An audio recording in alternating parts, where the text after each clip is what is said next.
Hello' অসমবাসী ৰাইজ, মোৰ চেনেলৰ অন্য এটা ভিডিঅ'লৈ আপোনালোকক স্বাগতম জনাইছোঁ। এই ঘৰটোত আমি কাম কৰি আছোঁ। এইটো এটা দৰ্জা হয়, এখন চৌকাঠৰ আউনৰ ডিজাইন দিছে। এইটো দুটা বক্স হ'ব, ইয়াত হ'ব এটা বক্স ডিজাইন হ'ব, গ্লাছ হ'ব দুইটা চাইডে।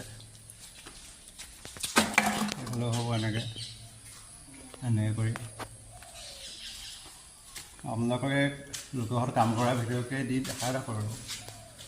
এইখন ৱাল এতিয়া প্লাষ্টাৰ মাৰিলোঁ, এনেকৈ কৰি মাৰি আছোঁ। এয়া আধা হ'ল মাৰি, এয়া এনেকৈ মাৰিম। এতিয়া আশা ৰেষ্ট কৰিছোঁ। ৰেষ্ট কৰা টাইমত অকণমান ভিডিঅ' কৰোঁ বুলি ভাবিলোঁ। ভিডিঅ' কৰিবলৈ বেলেগ যাবলৈ আমাৰ সময় নাই। ৰাতিপুৱা কাম আহিব লাগে, গধূলি কাম আহিব লাগে। এইটো এটা ডিজাইন হয়। এইটো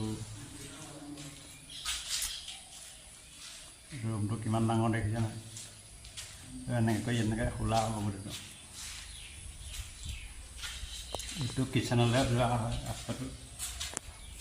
এইটো কিচেনৰ এজন আমাৰ মনোজ ভাই ফোনত কথা পাতি আছে। এইটো ৰামটো দিছোঁ আমাৰ। এইটো কিচেন ৰুম হয়।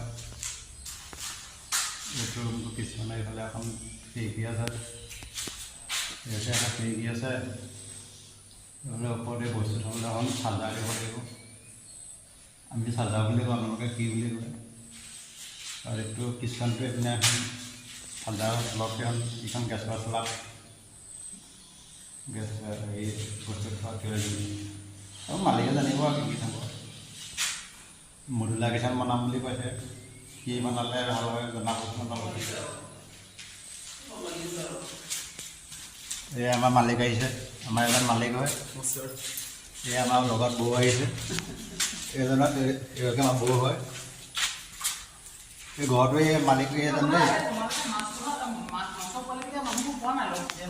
মাছ পোৱালি পাওঁ অলপ।